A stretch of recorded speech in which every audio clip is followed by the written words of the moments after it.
नमस्कार, मैं हूं मनीष अवस्थी। हाजिर हूं आपका अपना पसंदीदा डिबेट शो देश का सवाल लेकर। कोरोना संकट देश में आफत बनकर टूटा है। लोग बेहाल हैं और हर ओर त्राहिमाम है। ऐसे समय में सियासतदान अपनी सियासत से बाज नहीं आ रहे। वक्त कोरोना संकट में मिलकर आगे बढ़ने का है और साथ मिलकर चलने का है, लेकिन सियासत है कि थमने का नाम ही नहीं ले रही। वार पलटवार जारी है और ऐसे में जनता पिस रही है। जिम्मेदारी आखिर कौन लेगा? कहीं ऐसा तो नहीं कि आरोपों और प्रत्यारोपों की आड़ में अपनी जिम्मेदारी से पल्ला झाड़ने की कोशिश हो रही है, या कुछ लोग अपनी नाकामी छिपाने का प्रयास कर रहे हैं? आज सांसों और लाशों पर हो रही सियासत को लेकर हम चर्चा करेंगे अपने मेहमानों के साथ, लेकिन उससे पहले इस वक्त की बड़ी खबर। इस वक्त की बड़ी खबर आ रही उत्तर प्रदेश से। उत्तर प्रदेश के सीतापुर से इस वक्त की बड़ी खबर। आजम खान, समाजवादी पार्टी नेता आजम खान को मेदांता शिफ्ट करने की तैयारी। आजम खान की तबीयत अचानक बिगड़ने की खबर। कोरोना पॉजिटिव हैं एसपी सांसद Azam Khan. SDM Amit Bhatt, CO city Piyush Singh भी पहुंचे। इस वक्त की बड़ी खबर, जेल के बाहर एम्बुलेंस और एस्कॉर्ट लगाया गया। जिला कारागार में बंद हैं सपा सांसद आजम खान। इस वक्त की बड़ी खबर सीतापुर से समाजवादी पार्टी नेता आजम खान की तबीयत बिगड़ने की खबर।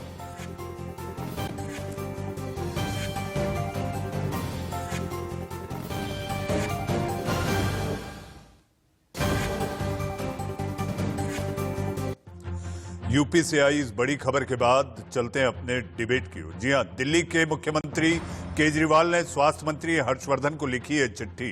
कोरोना वैक्सीन के मुद्दे पर लिखी चिट्ठी। इस वक्त की बड़ी खबर दिल्ली के मुख्यमंत्री अरविंद केजरीवाल ने स्वास्थ्य मंत्री डॉक्टर हर्षवर्धन को लिखी चिट्ठी। दिल्ली में 18 से 45 साल के 92 लाख लोग, सरकार और भारत बायोटेक को दे निर्देश। दिल्ली को हर महीने 60 लाख वैक्सीन सप्लाई मिले। इस वक्त की बड़ी खबर, दिल्ली को हर महीने 83 लाख डोज की है जरूरत, ताकि अगले 3 महीने में टीकाकरण पूरा हो सके। कोविन ऐप काम नहीं कर रहे। कोविन ऐप में आती है समस्या। राज्यों को अनुमति मिले कि वो अपना ऐप बना सकें। इस वक्त की बड़ी खबर, दिल्ली के मुख्यमंत्री अरविंद केजरीवाल की मांग, राज्य सरकारों को मिले अनुमति कि वो अपना ऐप बना सके। कोविन ऐप काम नहीं करते। ऐसे में 80 लाख टीके की जरूरत, और अगर 3 महीनों तक लगातार 80 लाख टीके दिल्ली को मिलते रहे तो 3 महीनों में पूरी दिल्ली हो जाएगी टीका। दिल्ली को मिल जाएगा टीका।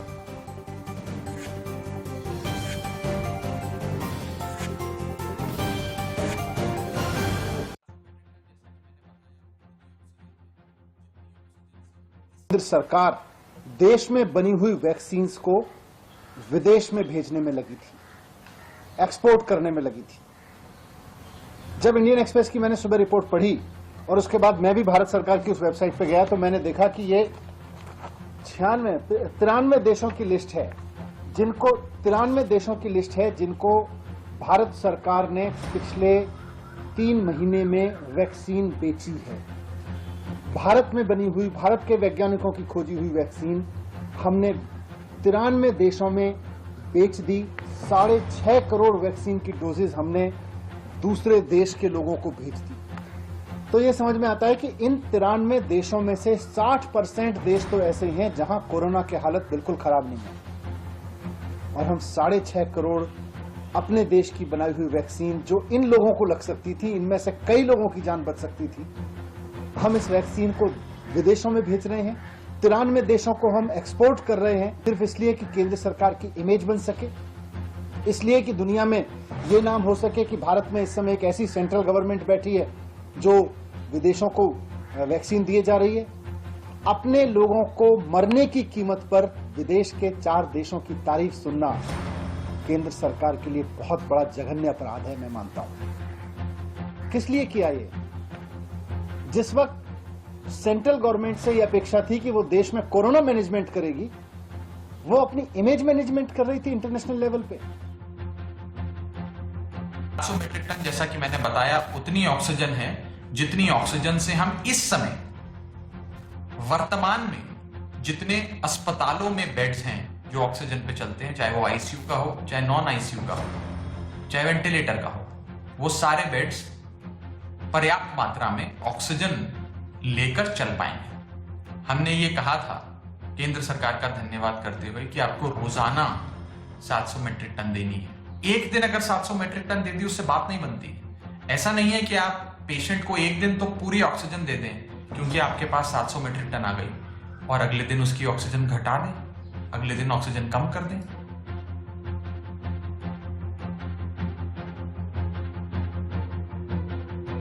लड़ाई में भेदभाव नजर आया केंद्र सरकार की नीतियों में, और इसीलिए तो एक नेशनल टास्क फोर्स अब उसकी निगरानी और देखरेख में ऑक्सीजन जाएगी।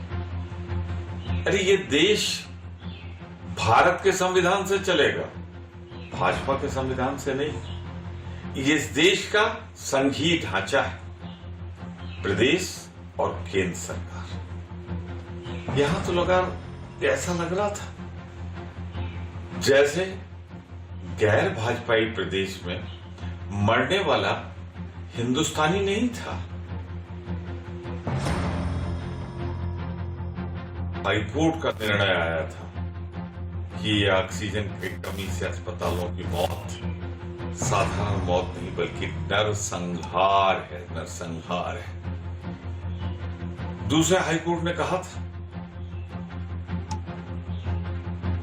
ये दुर्घटनाएं नहीं, ये हत्याएं हैं।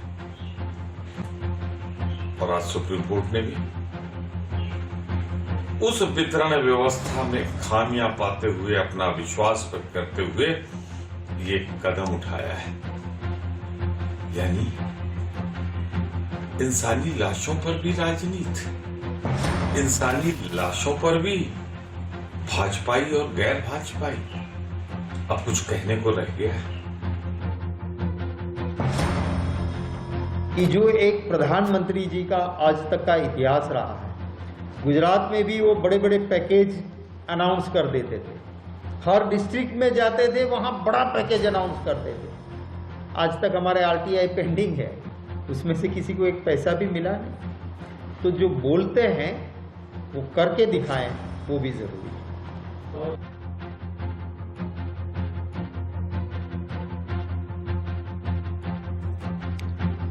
जी हाँ, ये सियासत है, जो बोलते हैं वो करते नहीं और जो करते हैं वो बोलते नहीं। एक और लोग सियासत में व्यस्त है तो दूसरी ओर जेपी प्रमुख पप्पू यादव इन दिनों सरकार पर हावी हैं। पटना के गर्दनी बाग थाने की वीडियो शेयर करते हुए उन्होंने एक बार फिर सरकार पर निशाना साधा है। थाने में कूड़े की माफिक पड़े ऑक्सीजन सिलेंडर को लेकर उन्होंने सरकार से सवाल किया और जांच की मांग की।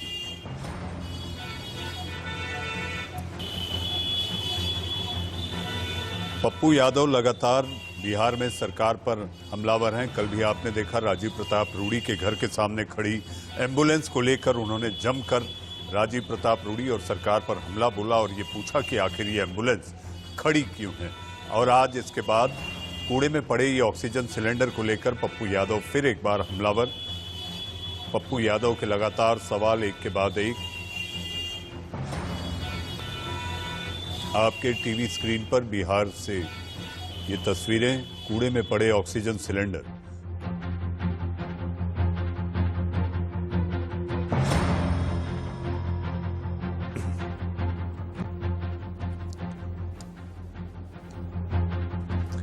जी हाँ, इन्हीं सारी तस्वीरों के साथ साथ लाशों और सांसों को लेकर इस समय जो देश में सियासत चल रही है, इसी को लेकर मचा है बवाल और मैं लेकर आया हूं देश का सवाल। देश का सवाल में हमारे साथ बहस और चर्चा करने के लिए मेहमानों का पैनल है। पैनल में बीजेपी प्रवक्ता नेता विश्वास पाठक हमारे साथ हैं। हमारे साथ विक्रम सिंह यादव जी। जी हाँ, आप शिवसेना प्रवक्ता हैं, आप हमारे साथ हैं। आपके टीवी स्क्रीन पर हमारे साथ मुदित अग्रवाल कांग्रेस प्रवक्ता हमारे साथ हैं। हमारे साथ कुछ और मेहमान जुड़ेंगे, लेकिन सबसे पहले विश्वास पाठक जी, लाशों और सांसों को लेकर जो सियासत जारी है, इसको लेकर सारे लोग आप पर उंगली उठा रहे हैं कि पक्षपात, और पक्षपात के साथ साथ आप लोगों का जो रवैया रहा है कोरोना मैनेजमेंट को लेकर वो मैनेजमेंट नहीं, वो इवेंट मैनेजमेंट में ज्यादा बदलता दिखाई दे रहा है। विश्वास पाठक जी। मनीष जी, देखिए, जिस प्रकार से कोरोना की दूसरी लहर आई है और जिस प्रकार से देश में त्राही त्राही है, तो हमें सबको भी मिलकर शांति से काम करना जरूरी है। ये तू मैंने का समय नहीं है। मैं समझ सकता हूँ कि हमारे प्रधानमंत्री पालक के नाते सभी लोग उनको क्रिटिसाइज करना मैं समझ सकता हूँ, लेकिन थोड़ा सा शांति से सोच के ये समझना चाहिए कि ये फेडरल सिस्टम है। फेडरल सिस्टम में स्टेट की भी कुछ अधिकार है, स्टेट की भी कुछ जिम्मेदारियां है, केंद्र की भी कुछ जिम्मेदारी है। उस प्रकार से अपना नियोजन करना जरूरी है। ये स्थिति ऐसी क्यों आई? ये स्थिति इसलिए ऐसी आई है कि रोज की 4 लाख से ज्यादा हमारी केसेस बन रही है और 4 लाख केसेस में ऑक्सीजन की रिक्वायरमेंट बहुत बढ़ने के कारण, जो किसी ने एंटिसिपेट नहीं किया था, उसके कारण तकलीफ निर्माण हुई थी। इसमें अभी काफी मात्रा में बड़े पैमाने पे एक ईजिंग आउट हो गया है, ऑक्सीजन पहुंच रही है। जैसा मैं अभी महाराष्ट्र से बात कर रहा हूँ, मुंबई से बात कर रहा हूँ, मुंबई में ऑक्सीजन की समस्या, महाराष्ट्र में ऑक्सीजन की समस्या खत्म हो गई है। इसी प्रकार के देश में विषय है। केजरीवाल हेलो जी विश्वास जी, आप अपनी बात पूरी करें।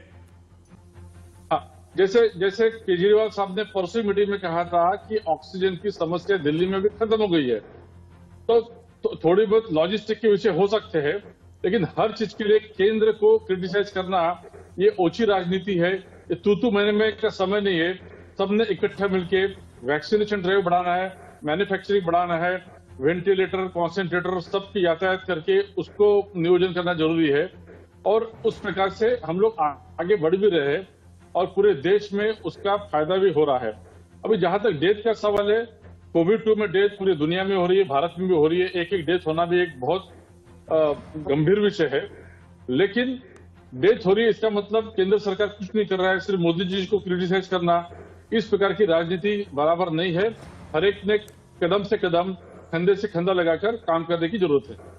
जी विश्वास जी, कंधे से कंधा मिलाकर कोरोना को हराने के लिए सारे हिंदुस्तानी को एक होना चाहिए, लेकिन यही आरोप कांग्रेस आप पर लगाती है कि आप लोग सर्वदलीय बैठक के साथ जो समन्वय होना चाहिए वो दिखाई नहीं देता। जी हां, मैं आपके पास आऊंगा। हमारे साथ मुदित अग्रवाल जी हैं, हमारे साथ आप पार्टी से विधायक राजेश गुप्ता भी जुड़ेंगे। मुदित जी, सोनिया जी ने पत्र लिखा, चिट्ठी लिखी, अभी आपके नेता प्रमोद तिवारी जी को आप सुन रहे थे। ऐसी सूरत में आपको लगता है ये जो मैनेजमेंट है, कोरोना मैनेजमेंट, इसमें सरकार विफल है?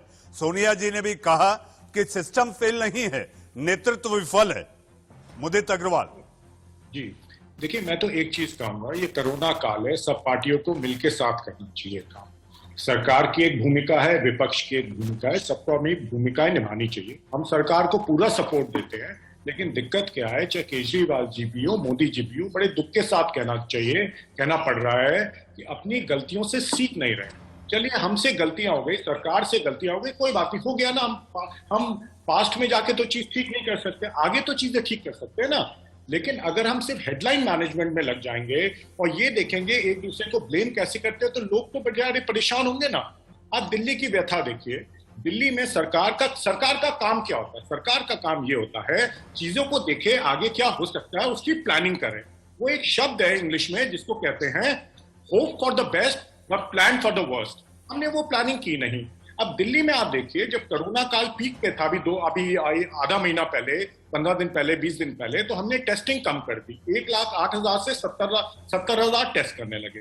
फिर केजरीवाल का पूरा दिमाग ये रहा कि पहले तो बोलो वैक्सीन नहीं हो इसलिए कोरोना हो रहा है, फिर इस पे रह गया सारी ऑक्सीजन की गलती है। अगर ऑक्सीजन की भी दिक्कत थी, मैं मानता हूं, तो भाई जब आपको 8 प्लांट के लिए सैंक्शन किया गया था दिसंबर जनवरी में, 8 प्लांट आप लगाइए, उसका आज तक केजरीवाल जी जवाब नहीं दे रहे। तो कहीं ना कहीं ये क्रिमिनल नेग्लिजेंस नहीं है, कालाबाजारी आप रोक नहीं पाए। आज आपको ऑक्सीजन पूरी मिल रही है, लेकिन क्या वजह है? आज भी आपको बेड दिल्ली में आईसीयू नहीं मिल रहे, आज भी वेंटिलेटर नहीं मिल रहे, क्योंकि जो वेंटिलेटर बेड है, जो आईसीयू बेड है, उसका सरकार ने इंतजाम नहीं किया था। ये सच्चाई है। चलिए, आपने नहीं किया, आगे तो कर लीजिए ना, आगे प्लान बताइए। कोरोना काल में आप 1300 बेड कम करते हैं, जीटीबी हॉस्पिटल में 700 बेड कम करते हैं, राजा हरिश्चंद्र हॉस्पिटल में करते हैं, और राजीव गांधी स्पेशलिटी हॉस्पिटल में आप बेड कम करते हैं कोरोना के समय। फिर कहते हैं हम रामलीला मैदान में 500 बेड लगाएंगे। तो कहीं ना कहीं गुमराह करने की कोशिश नहीं हो रही, सोचने की बात है। कहीं ना कहीं जो 1200 करोड़ रुपए के एड ये जो देते हैं हर साल मीडिया को, तो मीडिया ने भी केजरीवाल जी से सवाल पूछने बंद कर दिए। तो देखिए ये तो बहुत गलत बात है ना। आप खुद ही देखिए क्या हो रहा है। मनीष सिसोदिया जी आके कहते हैं जी ये तो वैक्सीन नहीं मिल रही। अरे केजरीवाल जी, तब आप वैक्सीन का इंतजाम क्यों नहीं कर रहे? अगर वैक्सीन मिल जाएगी तो लगाना कौन सा मुश्किल बात है? आपने एक अस्पताल बनाया नहीं 7 साल में। Modi ji, world class health situation थी, जो आप कहते थे वर्ल्ड क्लास इंफ्रास्ट्रक्चर है दिल्ली का, कहां गया वो? इसका सवाल का जवाब कोई नहीं देगा। एक सवाल लास्ट 10 सेकंड और लूंगा, ये बहुत जरूरी चीज है। जो प्राइवेट अस्पताल कालाबाजारी कर रहे हैं आजकल, लाखों रुपए के बिल जो लोगों के हाथ में कमा रहे हैं, उसके बारे में सारी सरकारें चुप हैं।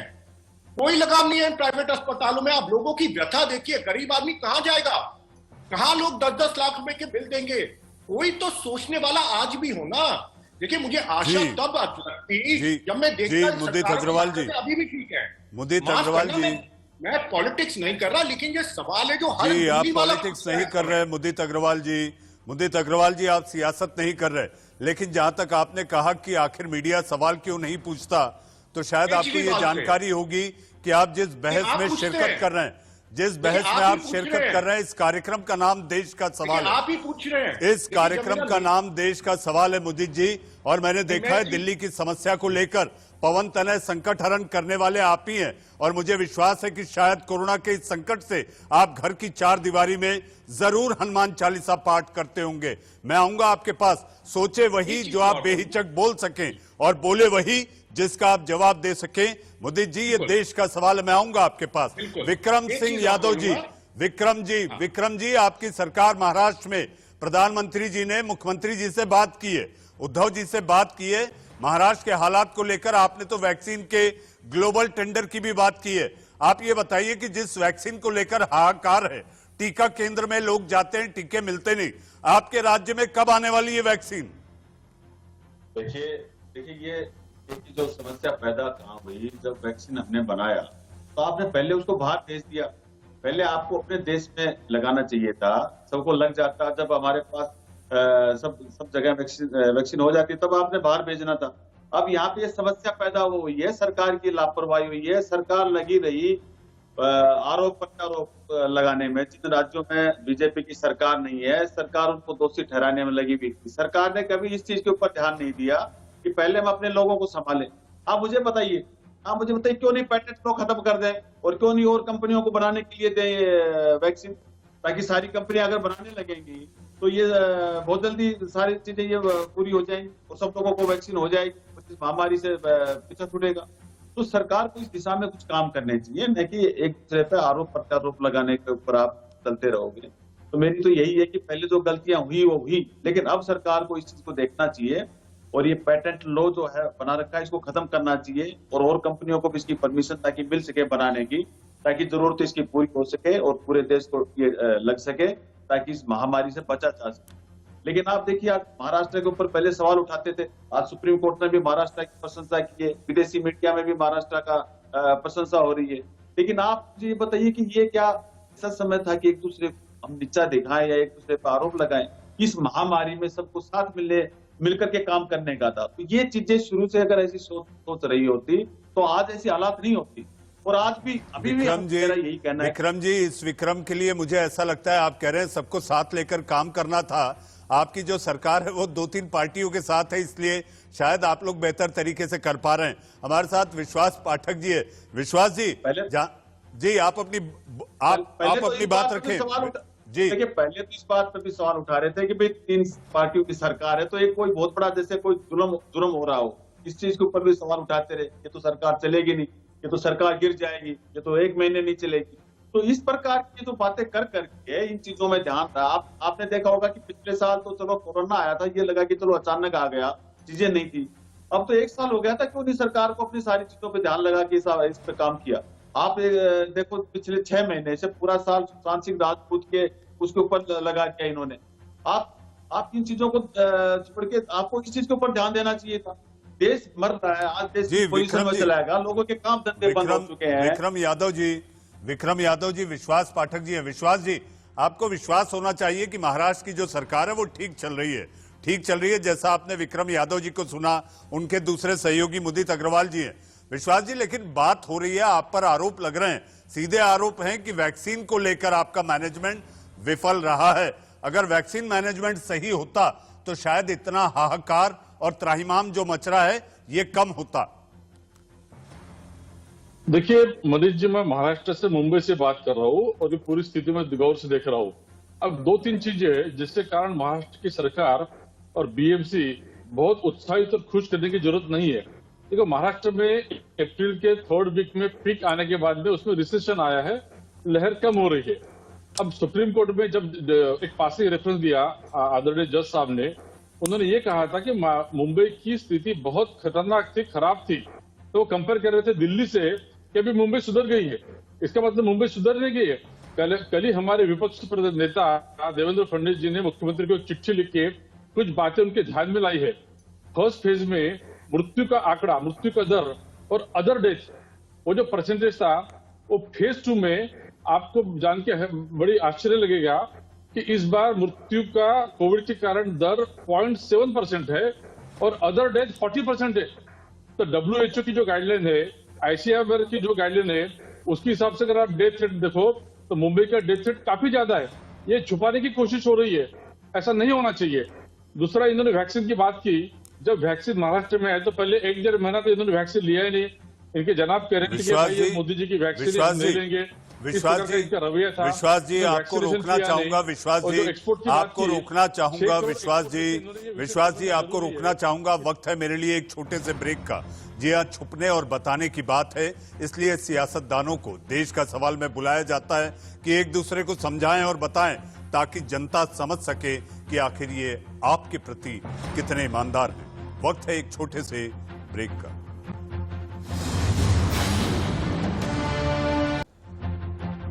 ब्रेक और ताजा सुर्खियों के बाद देश का सवाल में आपका फिर एक बार स्वागत है। हमारे साथ मेहमानों का पैनल में बीजेपी प्रवक्ता विश्वास पाठक, शिवसेना प्रवक्ता हमारे साथ विक्रम सिंह यादव जी, कांग्रेस प्रवक्ता मुदित अग्रवाल जी और हमारे साथ जुड़े अभी आम आदमी पार्टी के विधायक राजेश गुप्ता जी हमारे साथ हैं। राजेश जी, ब्रेक के बाद मैं चाहूंगा कि आप ही से सवालों के साथ शुरू करूं, क्योंकि केजरीवाल जी और केजरीवाल जी के साथ मनीष सिसोदिया जी ने आज एक प्रेस कॉन्फ्रेंस की और उसके साथ साथ कई सवालों की झड़ी लगा दी केंद्र सरकार के खिलाफ। ऐसी सूरत में आपको क्या लगता है कि इस समय जो ऑक्सीजन आपको मिल रही है वो कम है? उसके साथ साथ स्वास्थ्य मंत्री को लिखी चिट्ठी में मुख्यमंत्री अरविंद केजरीवाल ने जो बातें कही हैं, विश्वास पाठक हमारे साथ बीजेपी प्रवक्ता हैं, जी हाँ, वो आपके सवालों का जवाब देने के लिए देश का सवाल के मंच पर हैं। राजेश गुप्ता जी। देखिए, मेरा ये कहना है कि सवाल जो हमने करे हैं हमारे कोई राजनीतिक सवाल नहीं है। सारी की सारी बातें सभी जानते हैं और आप एक जाने माने न्यूज चैनल है, आप अच्छी तरीके से इस बात को दिखा सकते हैं कि जब सबको मालूम है कि कोविड का सीधे सीधे कोई इलाज नहीं है वैक्सीनेशन के अलावा, जब हमारे देश के साइंटिस्ट ने, मैं सैल्यूट करता हूं उनको, जिन्होंने 2 वैक्सीन बना ली, तो क्या जरूरत थी 6.5 करोड़ डोजेस को एक्सपोर्ट करने की, जबकि हिंदुस्तान को उनकी सबसे ज्यादा जरूरत थी। 18 से 45 साल तक के लोगों को अभी भी वैक्सीन नहीं मिल रही है। आपने 5.5 करोड़ वैक्सीन रखी अपने देश के लिए और 6.5 करोड़ आपने बाहर दे दी। किस लिए दे दी? पूरी दुनिया में किसी देश ने ऐसा नहीं करा। फ्रांस को छोड़ के किसी ने एक्सपोर्ट नहीं करी और उन्होंने भी सिर्फ 1 करोड़ करी। ये क्या जरूरत थी? ये सीधे सीधे लोगों का मर्डर है।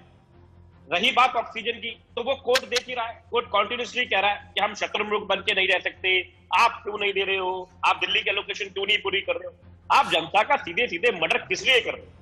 और मेरी तो हाथ जोड़ के प्रार्थना है, मेरी पार्टी की हाथ जोड़ के प्रार्थना है कि भाई लोगों को बचाओ, दुनियादारी को आप वैक्सीन देना बंद करो और पहले अपने देश की, जिसकी जनसंख्या दुनिया में दूसरे नंबर पे है, जिसमें युवा दुनिया में नंबर 1 पर है, उन्हें मरने ना दो। तो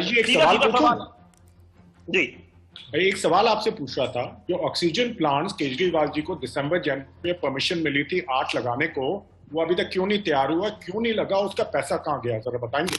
देखिए, पहली बात, सीधी सी बात है कि 8 जो प्लांट लगाने थे वो केंद्र सरकार ने लगाने थे, उन्होंने जगह मानी, हमने उनको दे दी और उन्होंने एक आध जगह पे केजरीवाल जी ने खुद कहा है उसमें गलती हुई थी, उसकी बात हम बाद में करेंगे, तो ये मत बोलिए सर।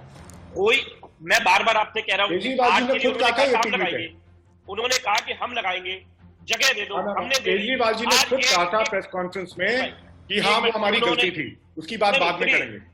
नहीं, ये कोई बात नहीं, गलती वाली टीवी पे कोई बोले बात थे ही नहीं है। जब मैं बार बार कह रहा हूं, उन्होंने कहा कि मैं बोल रहा हूँ बोले थे वो। सर, मैं भी तो एक विधायक हूँ, आप दिखा देना, उसको अभी दिखवा दो। अभी बिल्कुल उसको है, दिखा दो। टीवी मैं पे क्या बोले करूं? केजरीवाल जी, उन्होंने उसकी बात ये बाद में कहा, करेंगे। मैं आपसे बार बार कह रहा हूँ, हमारा ध्यान सिर्फ लोगों को बचाने का है, हम कोई राजनीति 6 नहीं चाहते। महीने जो पिछले हम हर 6 एक महीने जब सबको पता था कि सेकंड वेव मोदी जी, आएगी, आपके ICU beds Modi ji, ventilator मुझे अगर आप दो तैयार नहीं थे। मिनट जी, अब आप ही सवाल पूछ लोगे तो मैंने आपके सवाल का फिर भी बीच में वाजिब जवाब दिया। सवाल आप है एक ना, बार रुक जाओ। क्रायोजेनिक मेरा- टैंकर्स भी आपने इंतजाम नहीं किए 6 मैं महीने। बार बार कह रहा हूँ, प्लानिंग क्या दिल्ली थी? के अंदर, मैं दिल्ली के अंदर जो हालात बने, देखिए पूरे इंडिया के अंदर, पूरी दुनिया में केसेस हुए, लेकिन सेंट्रल गवर्नमेंट को ऑक्सीजन का करना था ना। हाई कोर्ट ने कॉन्टिन्यूसली कहा, ICU बेड्स, सुप्रीम कोर्ट ने वेंटिलेटर्स। कॉन्टिन्यूसली कहा, उसके बावजूद भी कुछ नहीं।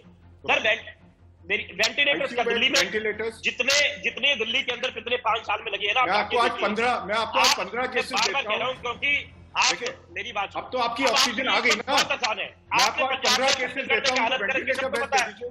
छत्तीसगढ़ में, महाराष्ट्र में क्या, पंजाब में क्या आज हालत 15 करेगी, केसेस सबको मालूम देता है। हूँ, दिल्ली में आप बताने की जरूरत नहीं दे है। दीजिए। आपने दिल्ली की क्या हालत कर रखी थी, आज दे दीजिए अब आप वेंटिलेटर कैसे देते हैं, क्योंकि आपको कुछ करना नहीं, सिर्फ आप दे शोर दीजिए मचाने बेड। से कुछ नहीं होगा। आप आप शोर आज मचाने से 15 कुछ नहीं होगा। 15 और पेशेंट लोगों देता हूँ। की लाशों के आप ऊपर वेंटिलेटर राजनीति बेड करना दे बंद दीजिए करो। उनको। लोगों की मदद करो, लोगों की दीजिए लाशों ना, पे मैं तो राजनीति कह करना रहा हूँ। बंद कर दो। मैं आपसे मैं बार कह बार रहा कह रहा हूँ, हूँ, मैं आपको आज इसको छोड़ 15 दो। केसेस देता हूँ, उनका आप क्यों- वेंटिलेटर बेड दिलवा आप क्यों दीजिए। बीजेपी को बचाना चाहते हो? आपकी बीजेपी से कोई सेटिंग है? ना आप बीजेपी से उनको 15 बेड दे सीधे दीजिए। सीधे कहो, बीजेपी आप को क्यों उनको बचाना 15 चाहते हो? बेड दे दीजिए, मैं कह रहा हूँ। मैं मोदी जी से सवाल पूछ रहा हूँ, आप उनको मैं डिफेंड कर रहे हो दोनों बीच से में आके। पूछ रहा हूँ। ना आप पहले थे आप नहीं। सीधे सेटिंग आपने है। पहले सुना नहीं ये ना। सेटिंग सब टीवी पे दिखाई दे रही है। दोनों मैं आपस में कह रहा मिले हूँ हुए कि हैं। केंद्र सरकार ने लगा देते, आपको आप कह रहे नहीं, आपने लगा जनता देते। की व्यथा नहीं आप पता। मोदी मोदी जी, मोदी जी, क्या मोदी सेटिंग जी, है? क्या मोदी जी, सेटिंग है? मोदी खुद तो जी, सेटिंग है ना? मोदी जी, दिल्ली सरकार के मुख्यमंत्री और उप मुख्यमंत्री ने आज एक प्रेस कॉन्फ्रेंस की है। ऐसी सूरत में हम ये चाह रहे थे कि आम आदमी पार्टी के विधायक और प्रवक्ता राजेश गुप्ता जी जुड़े हैं, तो वो अपनी बातें तो रख लें। मोदी जी, आपने सवाल भी कर लिए, जवाब भी पा लिए। मैं आऊंगा आपके पास, मोदी जी आऊंगा आपके पास। विश्वास पाठक हमारे साथ हैं। राजेश जी, अगर आपका कोई और सवाल है तो ले लीजिए, क्योंकि हम तकनीक के ऐसे फॉर्मेट पर ये बहस करते हैं जहां पर अगर दोनों या सारे लोग एक साथ बोलेंगे तो दर्शक नहीं सुन पाएगा। और मेरा आपसे आग्रह है कि संजीदगी के साथ इस समय व्यक्तिगत आक्षेप करने से हमें बचना होगा, क्योंकि हमें कोरोना को हराना है। राजेश जी, कोई और सवाल?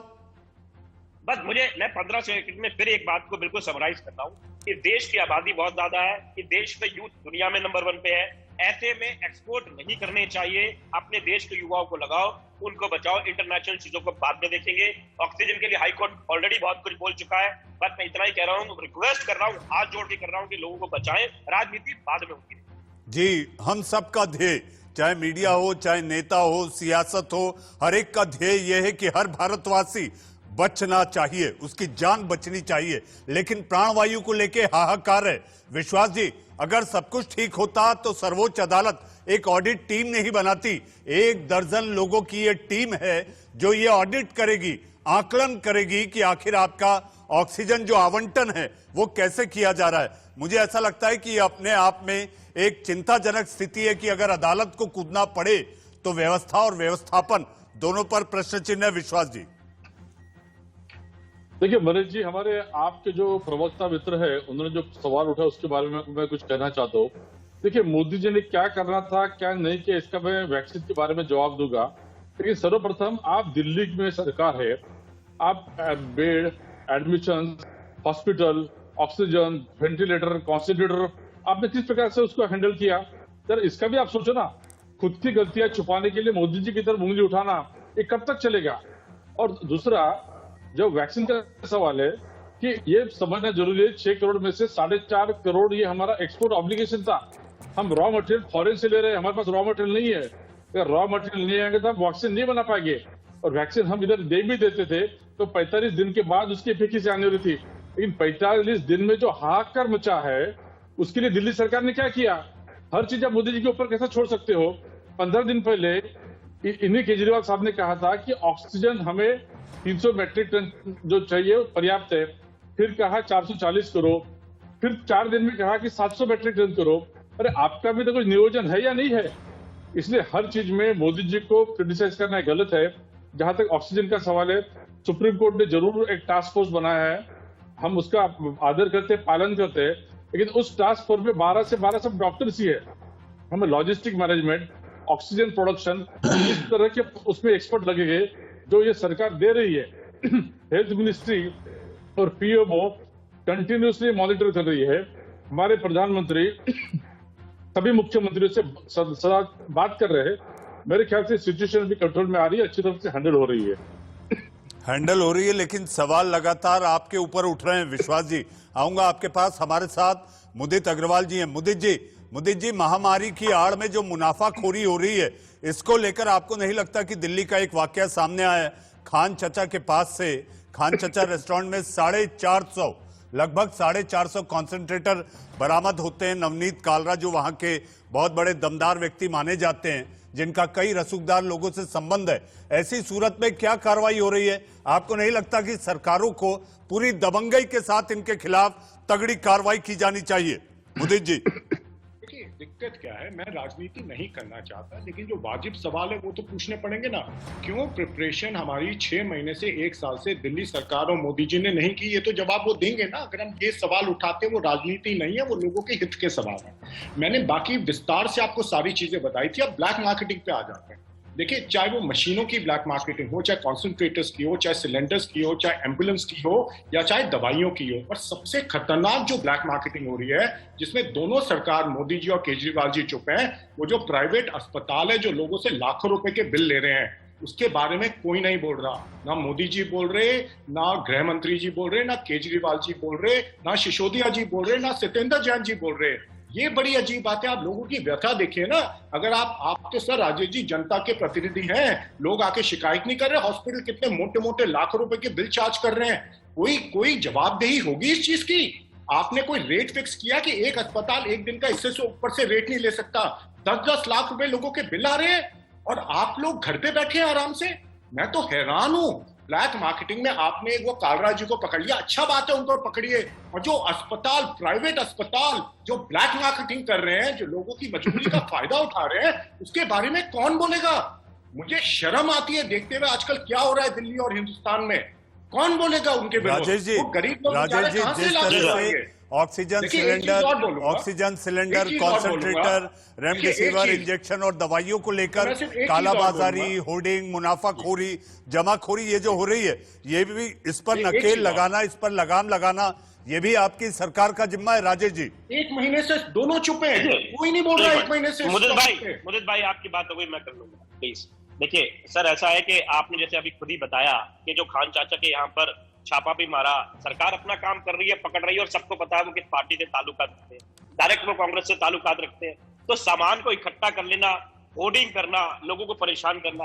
अच्छा, इसमें एक बात और हुई है, विदाउट राजनीति में एक बात करें, कई लोगों को ये डर भी हुआ तो उन्होंने घर में भी ऑक्सीजन के सिलेंडर रखे, कॉन्सेंट्रेटर रखे, तो उस वजह से भी थोड़ी उसकी कमी आ गई। ये मुदित भाई भी मानेंगे, बीजेपी के भी हमारे साथी भी मानेंगे, लोगों में घबराहट हुई और उन्होंने उसमें भी करा। हमने रिक्वेस्ट करी कि आप ऐसा ना करें, जब जरूरत नहीं है तो उन चीजों को घर में इकट्ठा ना करें। हमने रिक्वेस्ट, मैं राजनीति में नहीं जाना चाहता, सिर्फ आज भी कह रहा हूं, लोगों से हाथ जोड़ के कह रहा हूं, अगर आपको जरूरत नहीं है तो प्लीज घर के ऊपर आप इंजेक्शन का, ऑक्सीजन सिलेंडर का, कॉन्सेंट्रेटर को घर के अंदर ना रखें, जिन्हें जरूरत है उनको दे दें। दूसरी बात यह है कि सरकार ने क्या करा, दिल्ली सरकार के भी अस्पताल है, मेरे यहाँ पे दीपचंद बंधु अस्पताल है साहब, एक बिल्डिंग बना के मुझे दे रखी थी जब मैं 2015 में विधायक बना था, कुछ भी नहीं था उसमें। अरविंद केजरीवाल की सरकार के आने के बाद में आईसीयू लगा, वेंटिलेटर लगे, इमरजेंसी चालू हुई, आईपीडी चालू हुई, कुछ भी नहीं था। इन्होंने कुछ भी नहीं दिया था। मैं ऑन रिकॉर्ड कह रहा हूँ, मुझे 22 के लिए प्रेस कॉन्फ्रेंस कर लेना बनाया है पिछले 7 साल। सर मैं बता रहा हूँ दीपचंद बंधु का, ऑन रिकॉर्ड कह रहा हूँ, मैं ऑन दीनदयाल रिकॉर्ड कह रहा उपाध्याय अस्पताल में हूँ, सीटी मशीन नहीं है। मेरी बुआ एडमिट थी वहां पे, मेरी बुआ जी दीनदयाल उपाध्याय अस्पताल में थी। मैं दीनदयाल उपाध्याय की बात कर रहा हूं। मुदित अग्रवाल जी, मैंने आग्रह किया था जिस टेक्निकल फॉर्मेट पर ये बहस हो रही है, क्योंकि कोरोना काल है, उसमें एक व्यक्ति एक समय बोले तो ज्यादा बेहतर होगा। मुदित जी, राजेश जी अपनी बात पूरी करें तो विक्रम सिंह यादव बहुत देर से शांत हैं और उनके चेहरे पर बेचैनी भी दिखाई दे रही है, तो मैं उनके पास सवाल लेने जाऊं। गुप्ता जी, मैं फिर यही कह रहा हूं सर, मैंने दीपचंद बंधु अस्पताल जो मेरी विधानसभा का उसका एग्जांपल दिया।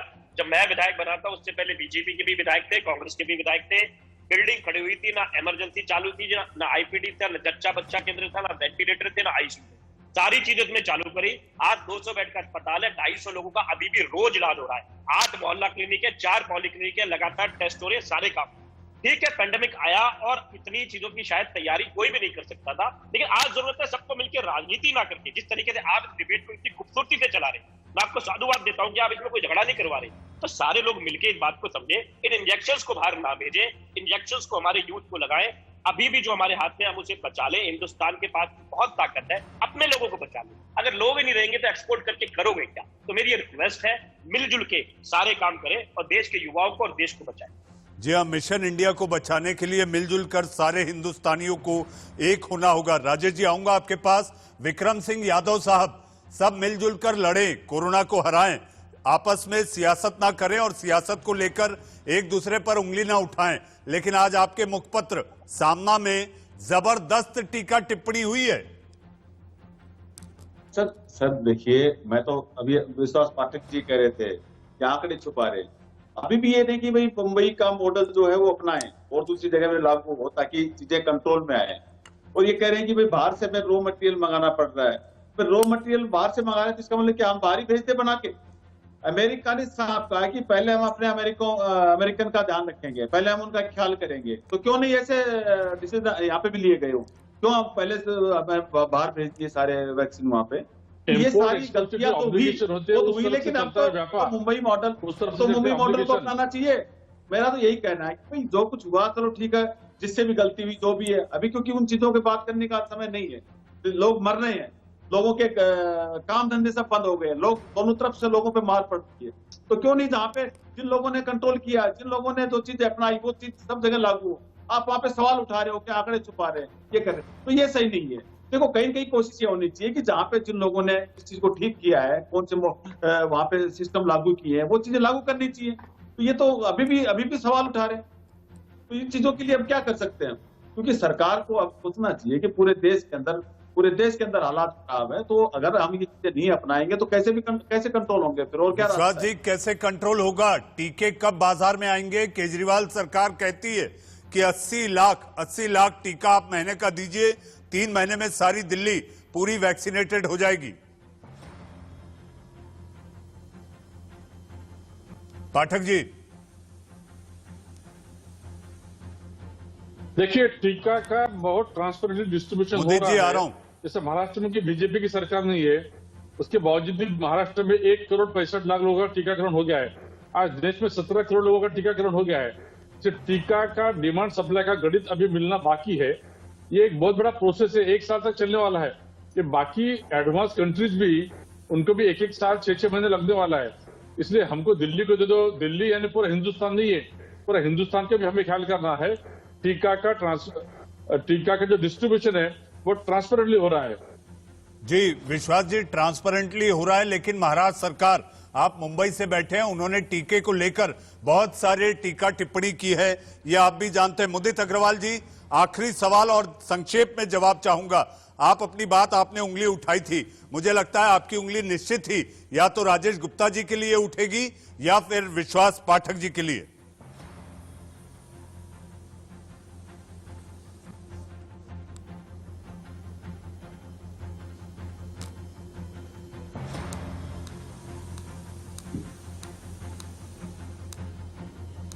मुदित जी, आपकी आवाज नहीं आ पा रही है, अनम्यूट करिए आप।